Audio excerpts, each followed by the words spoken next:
I want a divorce, Heather said flatly, not even glancing up from her phone as she lounged on the living room couch.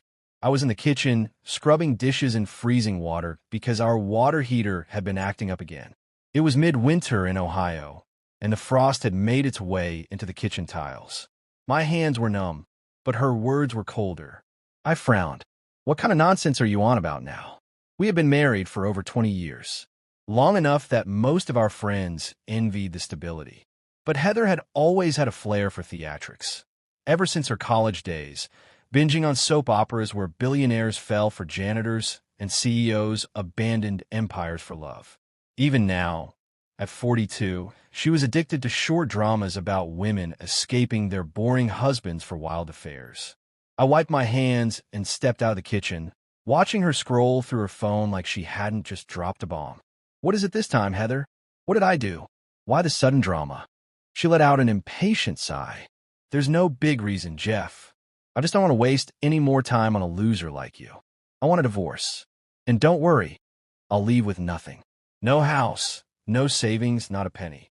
I stared at her in disbelief.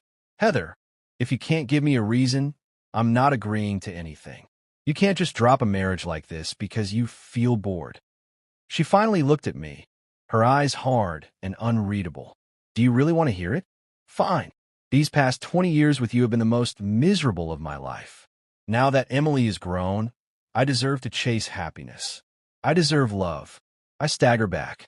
Love? I asked, my voice low. She stood now, animated and cold, her voice rising with every word. Look at you, no ambition and no wealth. A man who's done nothing but cling to a stable job and expects applause for it. My best friend's husband makes millions and flies her to Greece just because she's sad. You can't even buy me a designer bag without acting like I'm bleeding you dry. She kicked over the trash can. You think I ever want a child? That was your idea. I never wanted Emily. I gave up my youth, my beauty, everything, and I got nothing in return. I felt the air go cold. She's your daughter. How can you say that? Heather sneered. She's yours now. Keep her. I'm done. At that moment, Emily, our daughter, walked through the front door. Her tear-streaked face twisted in horror. Mom, you don't love me. Heather didn't even blink. No, I never did. Emily sobbed and clung to me. It's okay, Dad. I never needed her. I'll take care of you now. We'll be okay.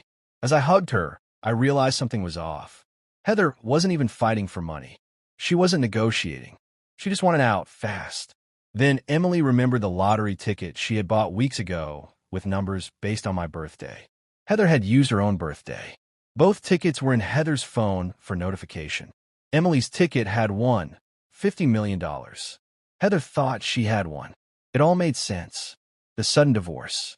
The eagerness to leave with nothing. The confidence. She thought she was cashing in freedom and money in one swoop. I didn't say a word. I let her think she'd won. When she brought her boy toy, Jason, a frail 20-something man who looked like he had lost a fight with a treadmill and a bottle of cheap cologne, he smirked at me like he'd stolen a crown. Emily stood tall and spat. You look like a half-dead mosquito pretending to be a lion. Jason tried to hit her, but I stepped in and kicked him square in the chest. He flew backward like the wind had carried him. Heather rushed to his side, ignoring Emily's sobs. The divorce papers were signed. She was gone. Emily and I cashed in the real ticket the same day. $40 million after taxes. I didn't quit my job right away. I wanted to be cautious.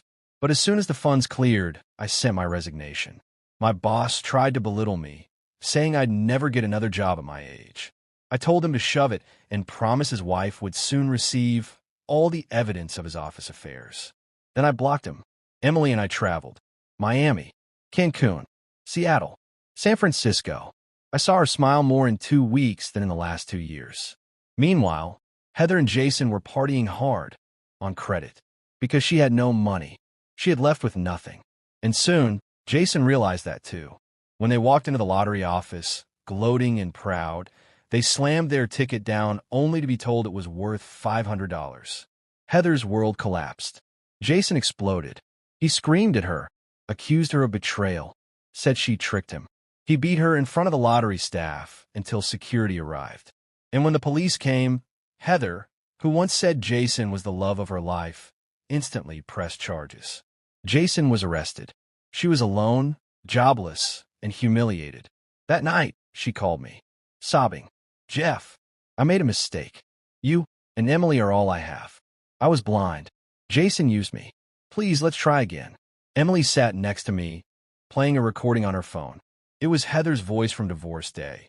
If I ever regret this, may I be struck by lightning and hit by a truck. Heather went silent. I hung up, but she didn't stop. She started showing up at our old house, slipping letters in the mailbox, begging Emily to forgive her, crying outside the driveway. At first, Emily was furious. But she's kind. She's always been too kind. One day, she left a note on the door. Apologies don't fix broken hearts. You left us to rot. Live with it. Heather fell into a spiral. Without money or a partner, she tried working at a diner. But everyone knew about her scandal. The gossip followed her. People whispered, laughed. She moved towns, failed again. She even tried filing to contest the lottery win, claiming Emily stole the ticket. But the surveillance footage, receipt trail, and registered phone number disproved everything. In court, the judge scolded her. She left the courtroom sobbing, barefoot in the rain, mascara streaked like ink on wet paper. Later, she messaged me again. I don't want money. I just want Emily. I miss my daughter. I didn't reply. Emily blocked her. Eventually, Heather ended up in a small apartment above a laundromat, doing online surveys to pay bills. But I've heard she's cleaned up, started attending therapy. She even wrote a long letter to Emily, 4 pages. No demands, just regret. I haven't read it. Emily hasn't opened it. Maybe one day she will. But as for me, I don't look back. I bought a lakeside cabin, a new truck. I take Emily to college next fall in a Tesla. We travel every winter, and sometimes we sit on the balcony at sunset, sipping coffee and laughing. Not because we're rich, but because we're free. Heather once thought we were holding her back.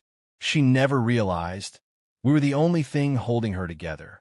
It had been 9 months since Heather walked out of our lives.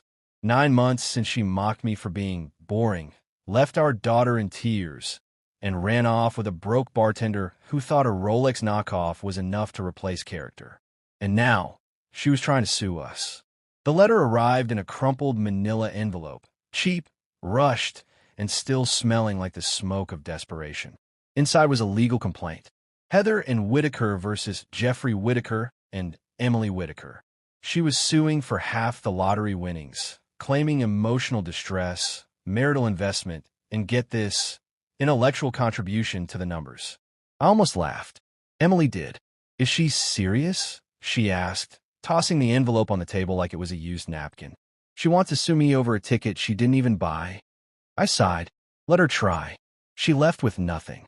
That's what she signed. Still, we lawyered up. At the hearing, Heather came dressed in a borrowed suit 2 sizes too big, hair tied back, so tight it looked like she was trying to pull her past into place. Her hands trembled when she stood to speak. Your Honor, she said, voice cracking, I was emotionally manipulated. I was misled about the value of the ticket. I gave up my marital rights because I believed, wrongly, that I had already secured financial freedom. That mistake cost me my future. The judge raised an eyebrow. Ma'am, are you suggesting you divorced your husband not for emotional freedom, but because you believed you had won the lottery? Heather hesitated. No, I mean not entirely.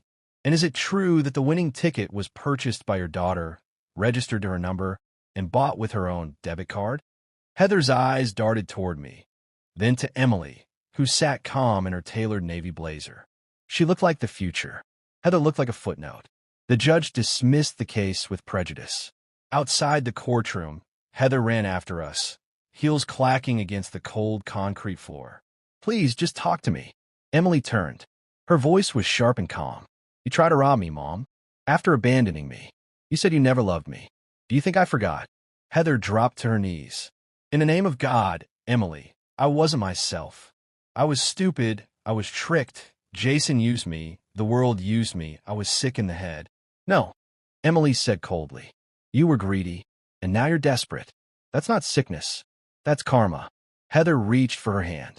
Emily pulled back. I didn't die when you left. I just learned who not to become. And we walked away. That would have been the end. But Heather wasn't finished. She started showing up at Emily's university campus, begging at the gates. Once, she even faked fainting just to get Emily's attention. Campus security dragged her out. Then came the news that Heather had been evicted from her apartment above the laundromat. She tried living in a women's shelter, but her reputation followed her like stench. She finally showed up at my new cabin one night, soaking wet, wearing a thrift store hoodie and sandals that didn't match. I opened the door. She didn't look like Heather anymore. Her face was pale, gaunt. The woman who once wore $1,000 skincare and lashed out over wrinkled sheets was now trembling, makeup smudged from the rain. "I know I can't undo it," she whispered. "I know I was a terrible wife, a terrible mother, but I have nothing left. I wake up with nightmares, Jeff. I talk to the walls. I think I see Emily in the street. Please, just let me see her. Just once." I looked at her long and hard. "You sued her. You left her. You told her she was a mistake."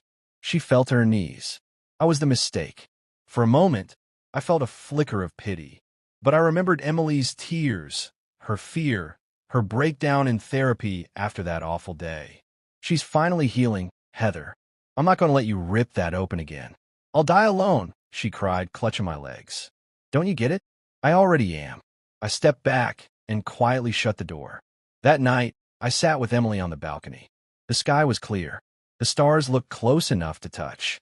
"She came back again?" Emily asked. I nodded. "Did you let her in?" "No." Emily didn't speak for a long time. Then she whispered, "Good. I don't need her in my life anymore. You're all I have." I squeeze her hand. "You're all I need." Some stories don't have redemption. Some people don't come back. Some bridges stay burned, for good reason. And sometimes, the real lottery isn't money. It's peace. It had been 2 years since the lawsuit. 2 years since Heather collapsed outside my door and begged like a stranger.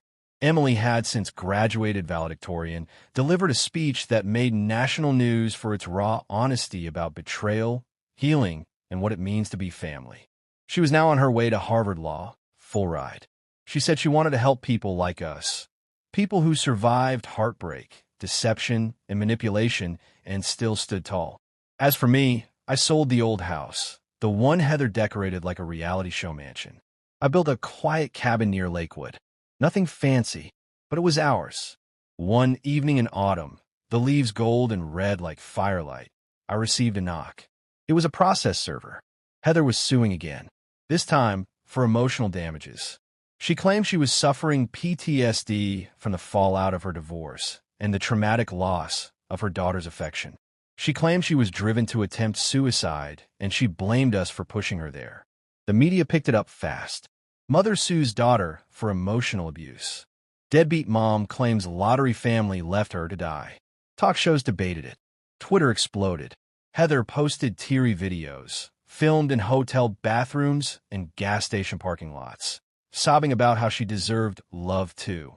She gathered a handful of pity followers who knew nothing about the truth, just her tears and her filtered pain.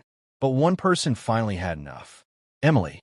She walked into court, not as a daughter this time, but as a future lawyer with poise that shook even the judge. Her voice didn't tremble. She stood taller than I'd ever seen her. I had been publicly mocked, sued, followed, harassed, and exploited by the woman who gave birth to me, she began. And I still chose silence until now. She brought photos, videos, old voicemails, receipts from the ticket, the notarized divorce, witness statements from our old neighbors, school counselors, even Heather's own mother, who hadn't spoken to her in years, submitted a written statement. Heather ruined every relationship she touched. She was never capable of love unless it served her. In the end, the judge dismissed the case with permanent sanctions for frivolous litigation.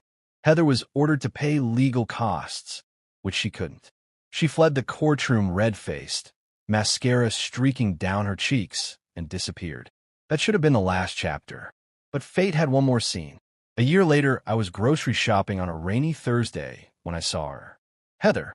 She was standing outside the supermarket in a plastic poncho, trying to sell handmade candles on a folding table.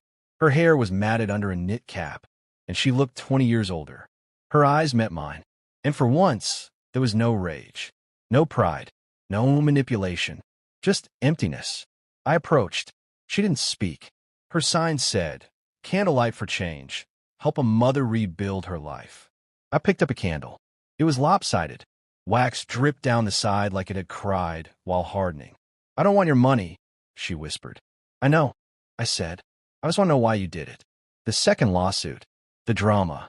After everything. She looked down. Because attention is the only thing that made me feel real. When people stopped looking, I disappeared.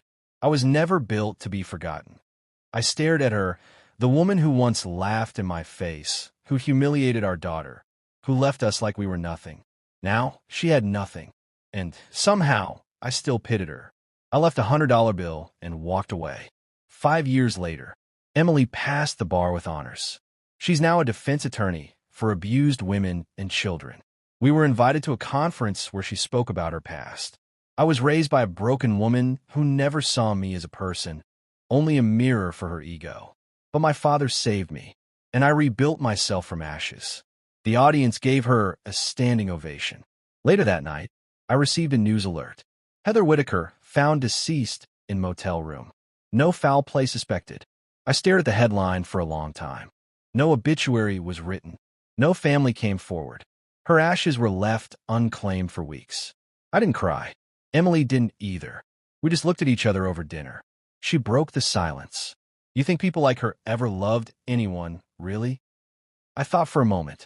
I think she tried, but her love had too many conditions and too many expiration dates. Emily nodded. "I don't hate her anymore. I just don't miss her." We moved on. Heather's name faded from the world like dust from an old mirror. But we remained, father and daughter, survivors. Proof that no matter how loud the betrayal, peace whispers louder in the end.